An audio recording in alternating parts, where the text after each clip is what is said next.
મિત્રો, સ્વાગત છે તમારું જયશ્રીસ કિચનમાં। તો આજે આપણે બનાવીશું એકદમ ટેસ્ટી એવી ચટપટી મમરાની ભેળ। તો તેના માટે અહીંયા મેં બધી જ સામગ્રી લઈ અને તૈયાર કરી લીધી છે। તમે જોઈ શકો છો કે બધી જ સામગ્રી અહીંયા આવી ગઈ છે। તો ચાલો હવે આપણે ભેળ બનાવવાનું શરૂ કરીએ। તો અહીંયા આપણે ભેળ બનાવવા માટે એક બાઉલ લઈ લીધું છે। હવે તેની અંદર આપણે મમરાનો ચેવડો એડ કરી દઈશું। તો આ રીતે આપણે મમરાનો ચેવડો એડ કરી બધા જ મસાલા એડ કરી દઈશું। હવે આપણે તેમાં અહીંયા મેં એક મીડિયમ સાઈઝનું ટમેટું કટિંગ કરીને લીધું છે, તે આપણે એડ કરી દઈશું। એક મીડિયમ સાઈઝની ડુંગળી લીધી છે, તે પણ આપણે એડ કરી દઈશું। અહીંયા મેં તીખું મીઠું ચવાણું લીધું છે, તે પણ આપણે એડ કરી દઈશું। હવે તેમાં આપણે સેવ લીધી છે, તે પણ આપણે એડ કરી દઈશું। અહીંયા આપણે મસાલા સિંગ લીધી છે, તે પણ આપણે એડ કરી દઈશું। તો હવે આપણે પહેલા બધા જ મસાલાને એકદમ સરસ રીતે મિક્સ કરી લઈશું। આ રીતે આપણે પહેલા બધા જ મસાલાને મિક્સ કરી લેવાના છે।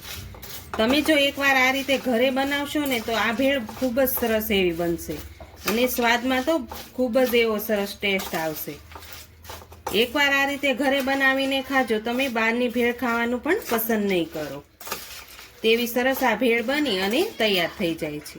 હવે તેમાં આપણે બીજા મસાલા પણ એડ કરી લઈશું।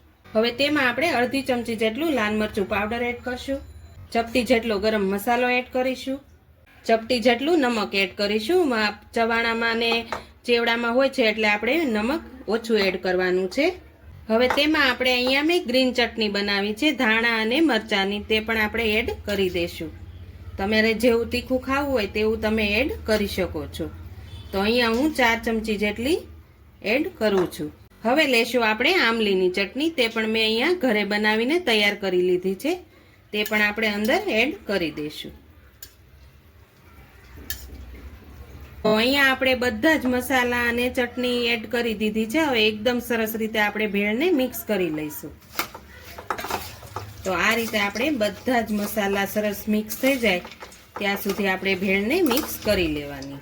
તમને જો મારા વિડીયો પસંદ આવતા હોય ને તો મારા વિડીયોને એક લાઈક તો જરૂરથી કરજો, અને મારી ચેનલમાં નવા હોય અને હજુ સુધી સબસ્ક્રાઈબ ન કરી હોય ને તો પ્લીઝ સબસ્ક્રાઈબ કરવાનું તો ભૂલતા જ નહીં।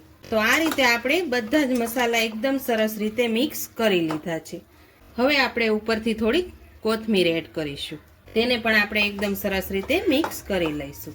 તો જોતાં જ આપણને ખાવાનું મન થઈ જાય તેવી આપણી ભેળ બની અને તૈયાર થઈ ગઈ છે। હવે હું તેને એક બાઉલમાં લઈ લઉં છું।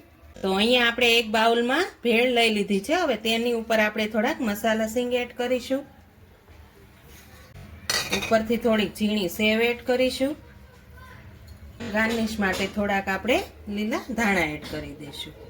તો તૈયાર છે આપણી એકદમ ચટપટી તીખી મીઠી મમરાની ભેળ। તો જો તમને મારી આજની રેસીપી પસંદ આવી હોય તો મારા વિડીયોને લાઈક કરજો, વધુમાં વધુ શેર કરજો, અને હજુ સુધી મારી ચેનલને સબસ્ક્રાઈબ ન કરી હોય તો પ્લીઝ સબસ્ક્રાઈબ કરી દેજો, ને કોમેન્ટ કરીને કહેજો કે તમને મારી આજની રેસીપી કેવી લાગી।